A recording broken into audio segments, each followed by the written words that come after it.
Jadi saya sebagai profesional dan masih saya memberanikan diri, saya masih mikir ya udah selesaiin aja, ya udah selesaiin aja. Entar takutnya tambah digangguin gitu kan mas. Saya datangin mbaknya, dia tuh waktu saya datang langsung ini, langsung posisi nggak ada ngomong apa-apa langsung ini. Saya mikir oh mau dipotongin. Udah tuh saya mau cepet-cepet langsung saya potongin rambutnya. Udah itu udah langsung selesai kan, mau cepet-cepet langsung selesai. Si mbaknya langsung berdiri. Oke. Udah tuh keluar.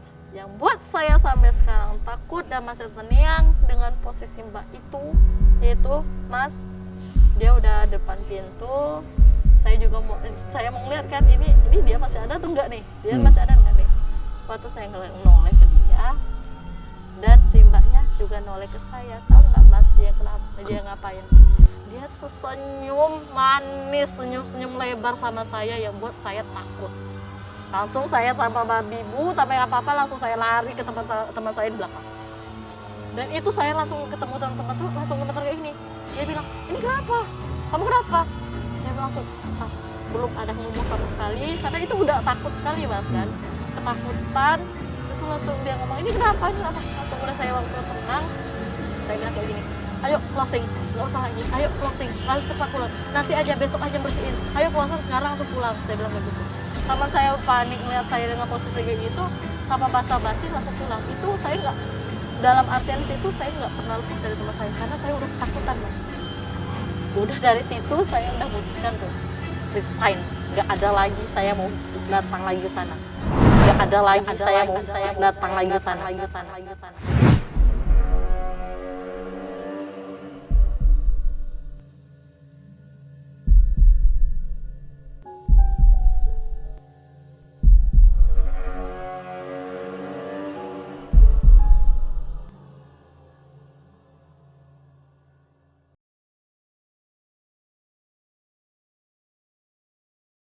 Assalamualaikum warahmatullahi wabarakatuh. Selamat malam teman-teman, apa kabarnya? Jadi di malam hari ini, di samping saya sudah ada narasumber yang merupakan mantan karyawati salon yang saat ini salon itu masih beroperasi di wilayah Provinsi Bengkulu ini. Jadi karena alasan tersebut, maka identitas dari narasumber ini sengaja kami samarkan berikut dengan nama aslinya. Assalamualaikum Kak Yosi. Waalaikumsalam mas. Kak Yosi gimana kabarnya? Alhamdulillah baik mas. Sehat-sehat aja Kak ya? Alhamdulillah sehat. Alhamdulillah. Nah, jadi Kak Yosi ini nge-DM ke Instagram Yopoyo dan menceritakan pengalamannya sewaktu bekerja di salon tersebut. Dimana dari cerita Kak Yosi ini, ternyata Kak Yosi pernah sampai 3 kali memotong rambut kuntilanak. Dan bahkan itu setelahnya menjadi teror Kak ya? Iya benar mas. Nah Kak Yosi, itu bagaimana ceritanya Kak? Jadi gini mas, pada tahun 2018 saya kan bekerja di sebuah salon. Saya bekerja menjadi karyawan baru di sana. Pada awalnya sih tidak ada apa-apa, saya bekerja seperti biasa kan, namanya karyawan baru ya mas ya, mengerjakan sesuai dengan perintah atasan saya. Saya bekerja dengan baik seperti biasa dan singkat cerita itu pada suatu hari saya lupa di hari apa itu saya ditelepon nih sama bos saya sendiri. Itu ditelepon kayak gini, dia bilang, halo Yosi, sip malam ya malam ini? Saya jawab, iya pak saya sip malam ini. Ini bapak mau minta tolong nih, nanti ada customer langganan kita yang mau datang malam ini, tolong Yosi bantu ya, tolong layanin. Saya kan sebagai karyawan baru ya jelas saya bilang, ya jelas saya bilang kan, ya pak nanti saya bantu. Udah bos saya nutup telepon, berhubung saya emang shift malam kan situ kan, dan sini kan emang kami di salon ini tuh punya 2 shift mas. Oh, ya, 2 shift itu ada yang shift pagi, ada yang shift malam. Nah saya tuh dapatnya di shift malam. Oh ya memang terbagi 2 shift, ada yang masuk siang, masuk pagi ya, masuk pagi sama masuk sore. Masuk sore, oke. Nah, jadi singkat cerita, waktu saya udah ditelepon dengan bos saya itu, jadi saya nunggu dong kan. Masalahnya ini customer langganan kan. Waktu saya nunggu kan, terus nunggu, kan kami harusnya closing itu jam 10 kan, Mas. Nah, closing jam 10, waktu ditunggu jam 10, jam setengah 11 itu belum ada datang juga customer ini. Dan itu ditunggu lagi jam 11 juga belum datang. Oh, dalam pikiran saya mungkin customer ini emang nggak jadi datang nih. Jadi saya akhirnya ya berhubung udah malam kan, dan berpikir mungkin customer emang nggak datang, jadi saya emang memutuskan untuk bersih-bersih untuk closing. Kayak membersihkan bekas-bekas rambut tadi yang udah dipotong, dan juga membersihkan alat-alat salonnya. Dan waktu saya lagi membersihkan itu tiba-tiba pintu salon saya itu, pintu depan salon saya itu berbunyi. Kayak orang masuk. Waktu saya noleh, ada orang udah masuk dari dekat pintu itu. Dan saya berpikir bahwa oh, ini mungkin customer yang dibilang bos tadi. Dan saya langsung berhentikan pekerjaan saya, langsung nyambut customer itu kan.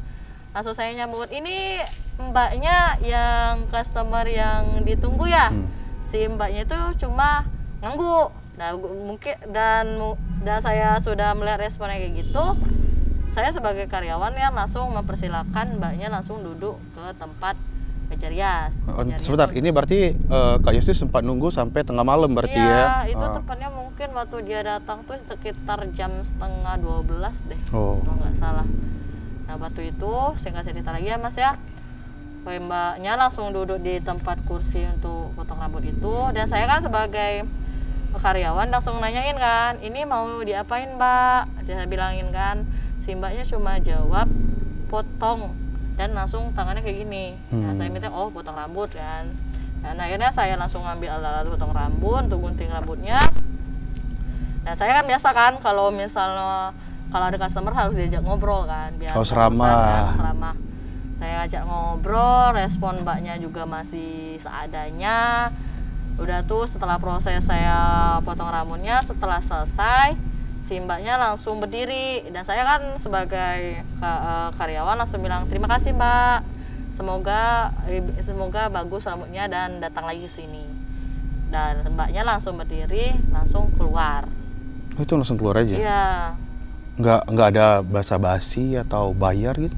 Kalau untuk bayar sendiri sih Mas, mungkin saya pikir kan berhubung ini customer emang langganan ya, mungkin udah sepaket dari bos. Jadi saya emang nggak ada nggak mau minta uangnya tadi.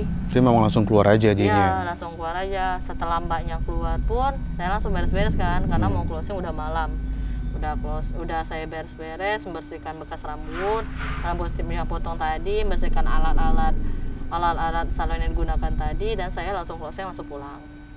Dan udah tuh singkat cerita lagi, saya melakukan kegiatan hari-hari biasanya.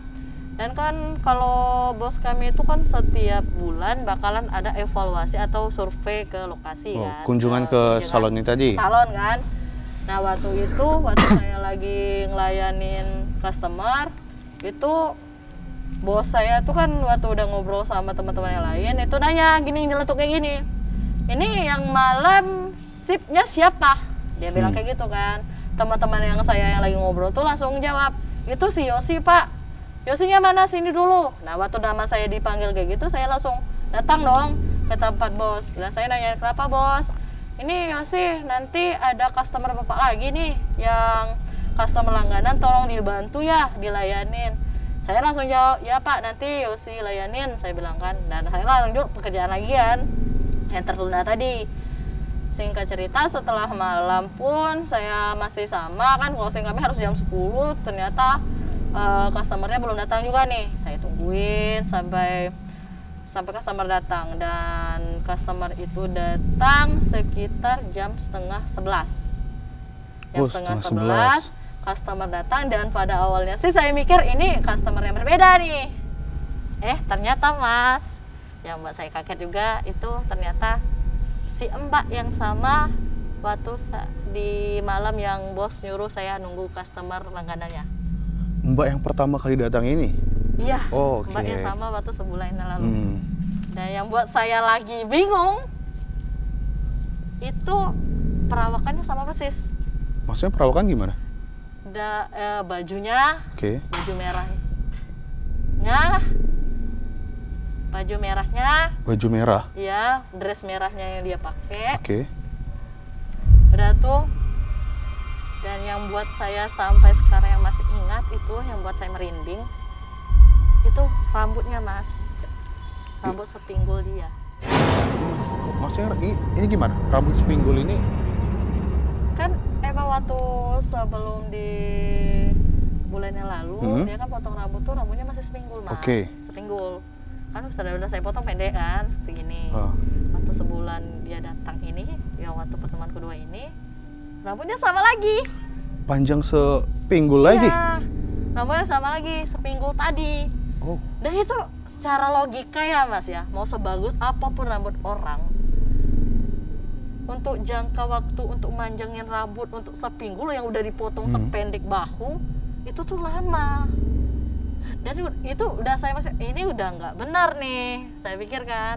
Berhubung saya masuk profesional, si mbaknya tuh datang pun itu langsung ini kan, langsung duduk ke tempat posisi sama yang waktu dia sebulan yang lalu duduk. Saya langsung ngasih, saya berpikir positif, oh mungkin ini mungkin rambutnya emang cepat panjang, saya pikir kan, masih berpikir positif. Ya udah saya layanin. Saya tanya lagi sama Sebentar. Ini bentuk rambutnya ini lurus aja atau ikal atau? Lurus mas. Lurus. Lurus itu emang sepinggul, sepinggul rambutnya itu kan. Dan tuh saya cerita lagi di sana, saya langsung melayani seperti biasa kan, nanyain ini mau diapain mbak, saya bilang kan. Dia cuma bilang potong kayak gini. Dan saya bilang oh potong rambut lagi. Yaudah, saya sebenarnya di situ tuh saya udah merasa udah takut karena pikirnya ini udah nggak benar nih. Secara mindset logika kita sendiri kok rambutnya masih sama dalam waktu kurun sebulan. Jadi saya mau cepet-cepet, udah mikir nggak gimana pun, udah mau cepet selesai aja kan. Udah tuh saya potongin rambutnya, udah selesai, si mbaknya juga berdiri dan langsung pulang. Saya seperti biasa bilang terima kasih dan datang kembali lagi, saya bilang kayak gitu kan. Sebentar, ini nanti dulu.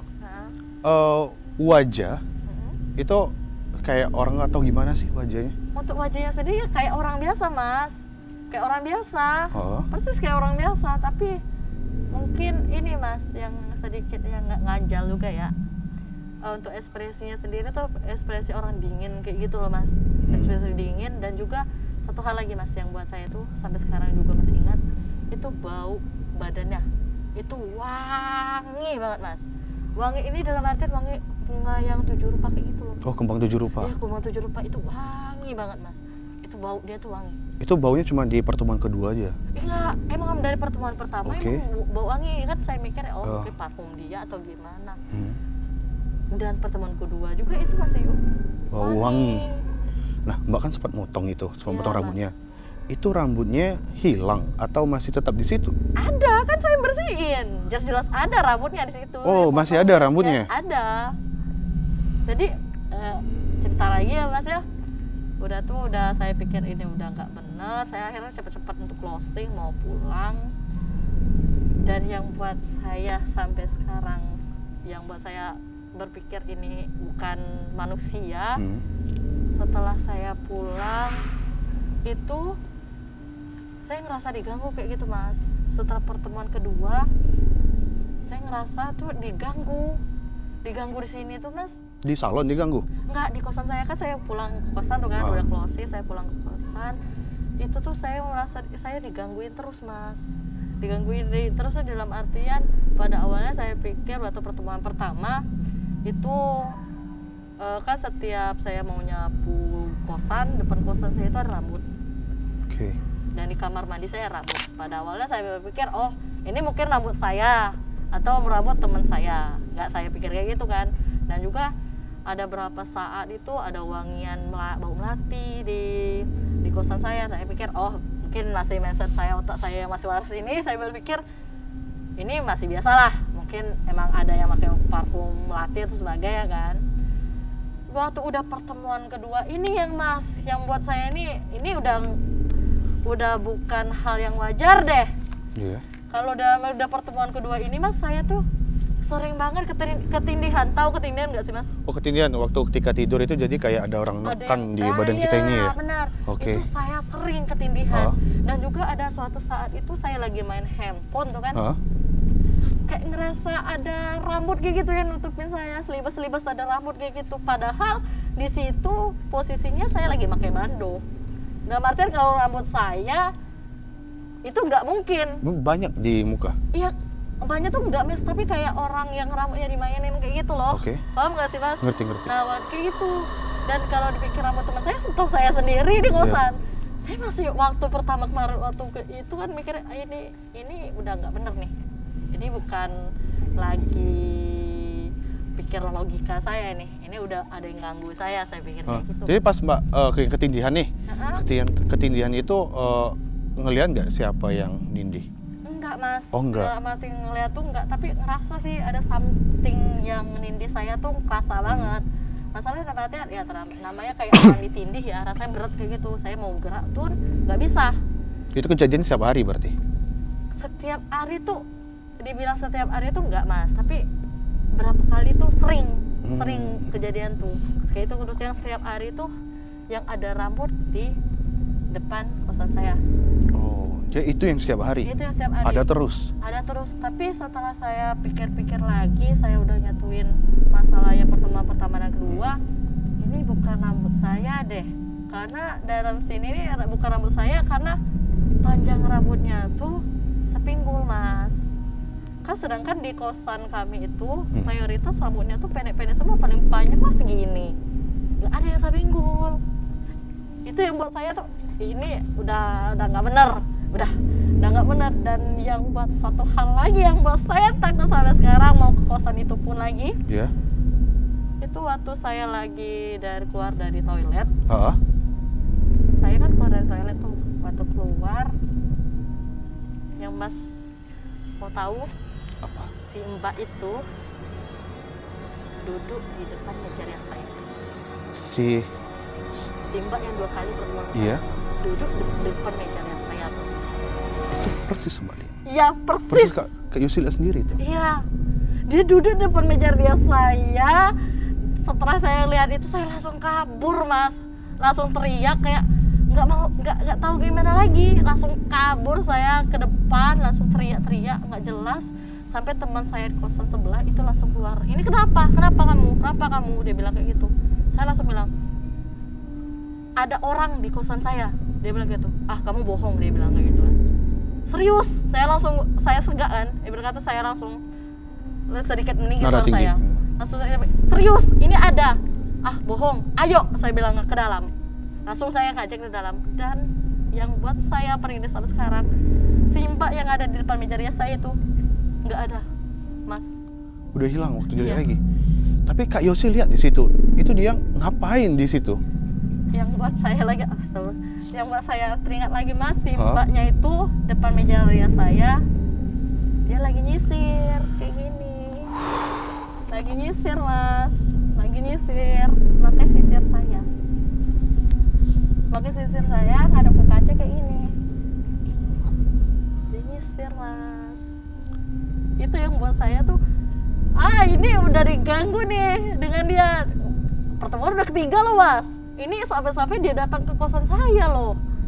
Buat saya ini udah nggak benar, udah nggak benar. Dan setelah kejadian itu saya pun udah pikir udah nggak betah, saya nggak betah lagi di sana, dan itu siklusnya terus saya diganggu. Saya mikir udah, saya mau resign. Berhubung saya mau resign itu nggak bisa kan mas, nggak bisa secepatnya, jadi saya harus nunggu dulu kan, karena bos saya tuh ada di situ, posisinya dari keluar kota. Jadi saya nunggu bos saya pulang dulu, saya kan masih menjalankan pekerjaan saya seperti biasa.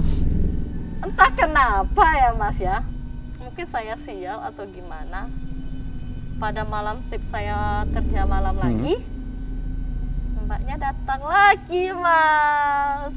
Mbak yang pertama, kedua sama di kosan tadi? Iya. Datang lagi mas. Itu jarak waktunya berapa lama dari dia datang lagi ini?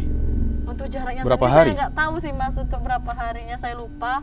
Itu dia datang lagi mas. Dia datang lagi itu, setelah dia melihat dia datang, itu saya nggak bisa lagi berkata-kata apa-apa, karena saya udah ketakutan. Karena saya mikir ini emang bukan manusia nih. Dan dia datang dan langsung masuk, langsung duduk ke posisi tempat yang saya biasa bertemu sama dia. Wow, itu gimana itu kak?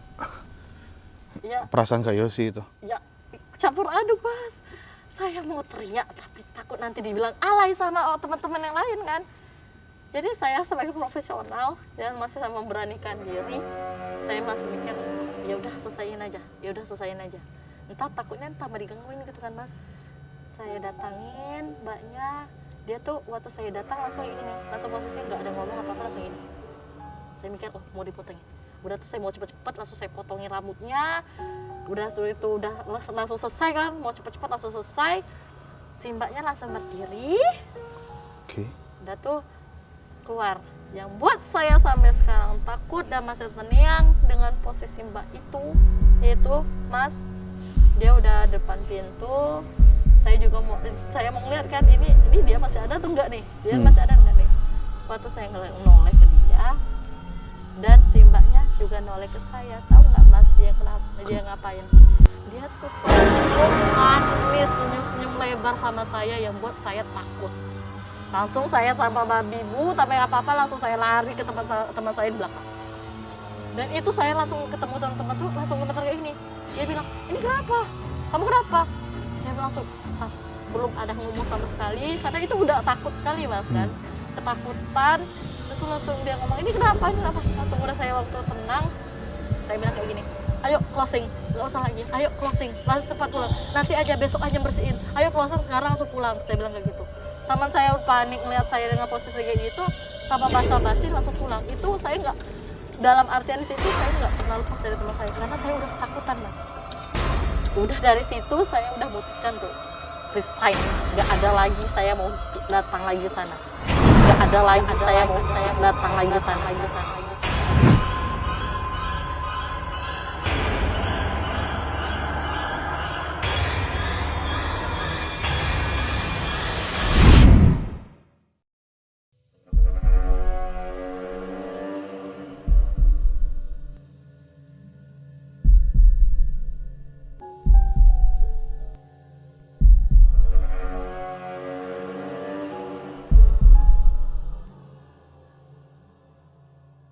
Berarti sudah habis yang si Mbak ini datang ke salon, jadi Kak Yosi memutuskan untuk berhenti bekerja di sana.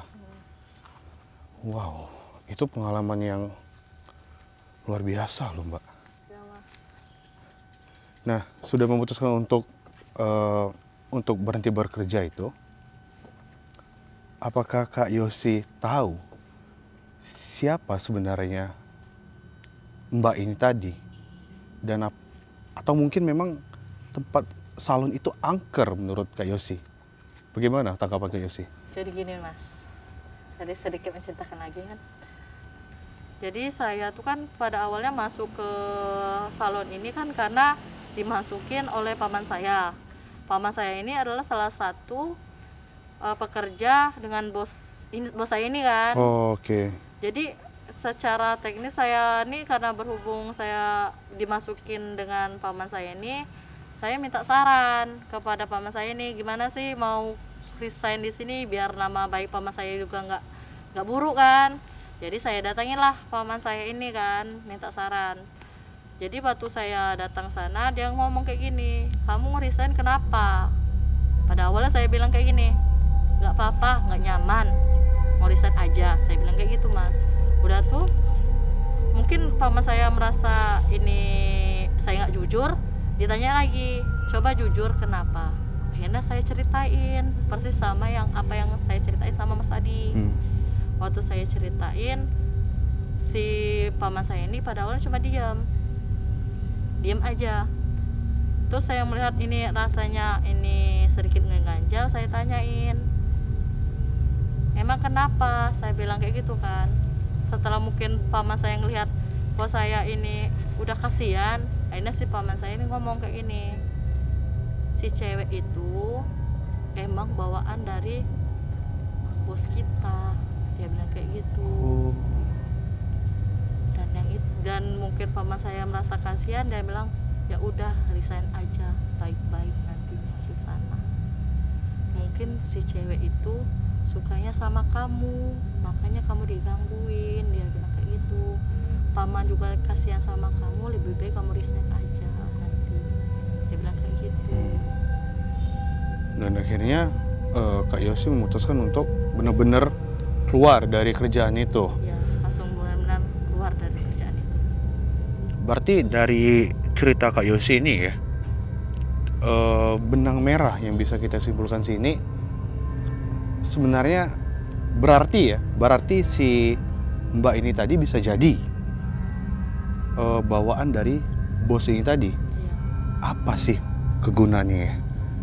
Mungkin ya saya bisa tarik kesimpulan, kalau saya bisa pikirin, kelihatannya bawaan si bos ini itu sebagai pelaris deh mas.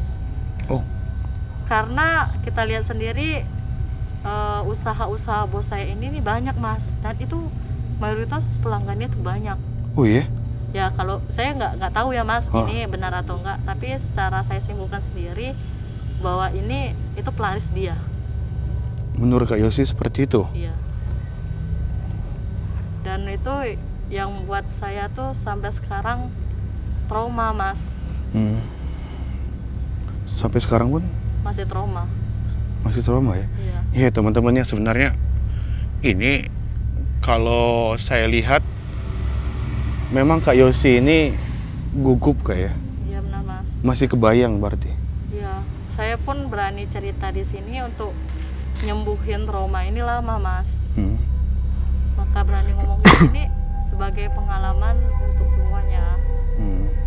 Jadi setelah Kak Yosi memutuskan untuk berhenti dari kerjaan itu, masih ada nggak kira-kira si Mbak ini tadi ngikutin Kak Yosi atau mengganggu lah?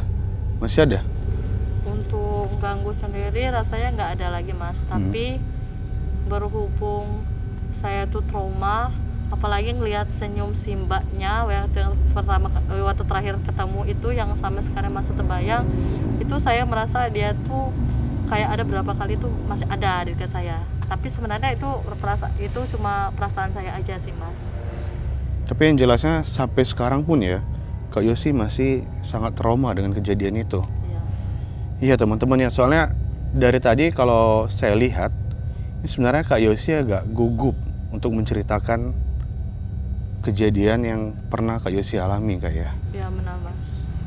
Itu saya sendiri kan untuk berani cerita di sini, itu untuk nyembuhinnya itu udah lama mas, lama banget berani cerita di sini karena ini pengalaman yang menurut saya ini udah luar batas. Benar.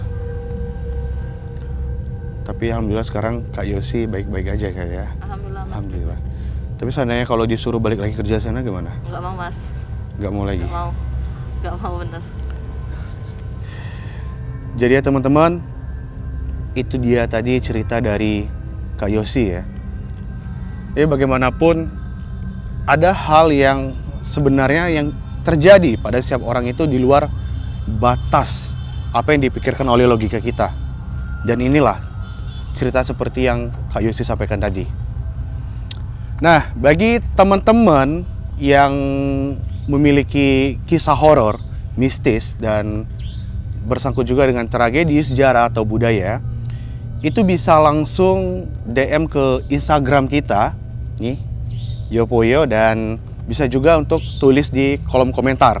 Nah, buat teman-teman juga yang ingin mensupport kita nih, dari konten yang kita kerjakan ini, bisa langsung donasikan ke saweria.co/Yopoyo ya. Dan itu tadi cerita dari Kak Yosi. Semoga kita semua dapat pelajaran dari apa yang diceritakan oleh Kak Yosi ini. Kak Yosi, terima kasih sudah menyampaikan ceritanya dan semoga ini menjadi silaturahmi juga buat kita Kak Yosi ya. Sekali lagi terima kasih. Assalamualaikum warahmatullahi wabarakatuh.